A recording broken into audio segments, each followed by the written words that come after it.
Nesse vídeo a gente vai falar um pouquinho sobre a divisão de números complexos na forma algébrica. Então, dados dois números complexos, se eu quero fazer o quociente, ou seja, a divisão de Z1 por Z2, eu simplifico isso da seguinte maneira, multiplicando em cima e embaixo pelo conjugado de Z2.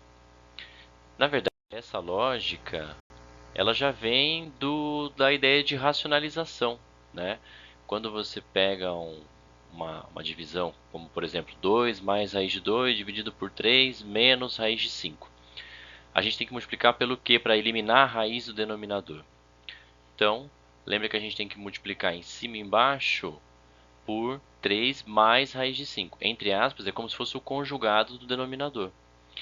Uma vez que você faz essa multiplicação, qual que é o objetivo? Que na parte de baixo você faz aparecer o produto notável a mais b por a menos b, que dá o quadrado do primeiro menos o quadrado do segundo.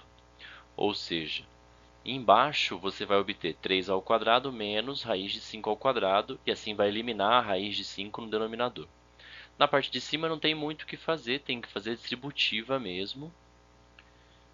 E aí, juntar, se possível, os termos semelhantes na parte de cima. Na parte de baixo, vai ficar 9 menos 5. Na parte de cima, nesse caso, não dá para juntar nenhum desses termos que temos aqui. Na parte de baixo, então, a gente ficou com 4. E na parte de cima é só copiar. A gente conseguiu o que a gente queria, que era eliminar a raiz quadrada do denominador.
Então, quando a gente pega esse produto, embaixo Z2 pelo conjugado de Z2, uma coisa que é importante, assim que você vai perceber é que toda vez que você multiplica um número complexo pelo conjugado dele, isso sempre resulta num número real não nulo, se o número não for nulo, né?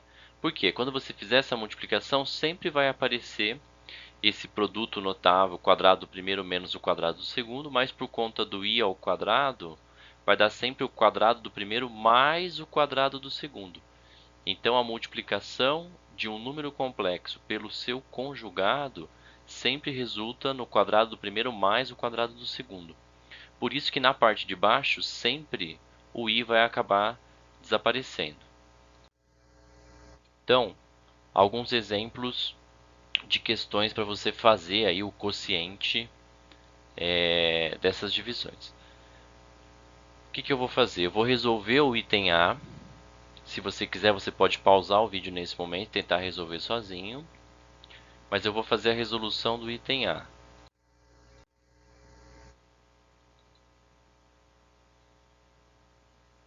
Então, no item A é 3 menos 2i dividido por 2 mais i.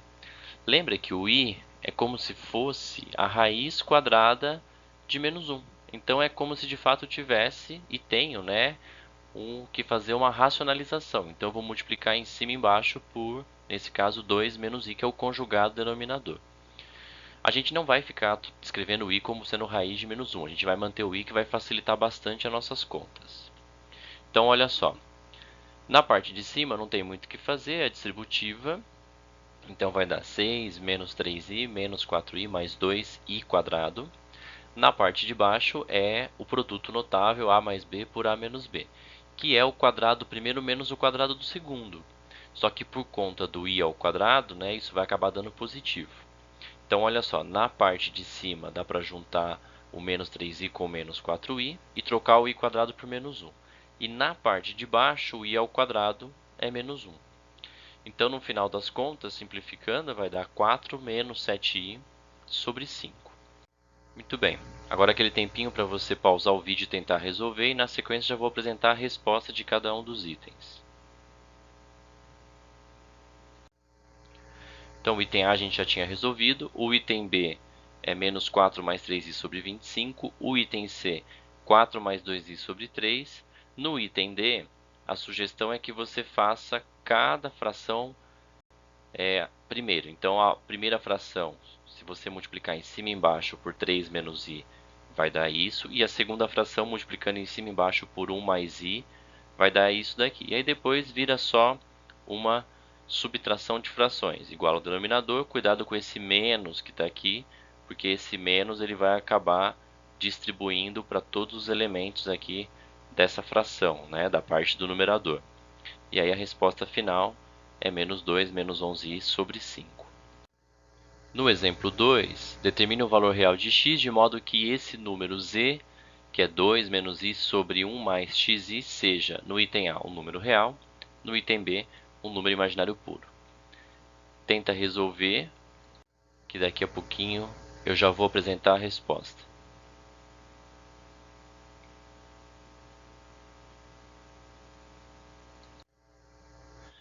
Então, a primeira coisa que você tem que fazer é multiplicar em cima e embaixo pelo conjugado de 1 mais xi, que é 1 menos xi.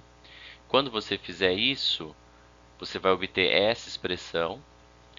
E aí você pode separar quem é a parte real, que é o 2 menos x sobre 1 mais x quadrado, e a parte imaginária, que é o menos 2x mais 1 sobre 1 mais x quadrado.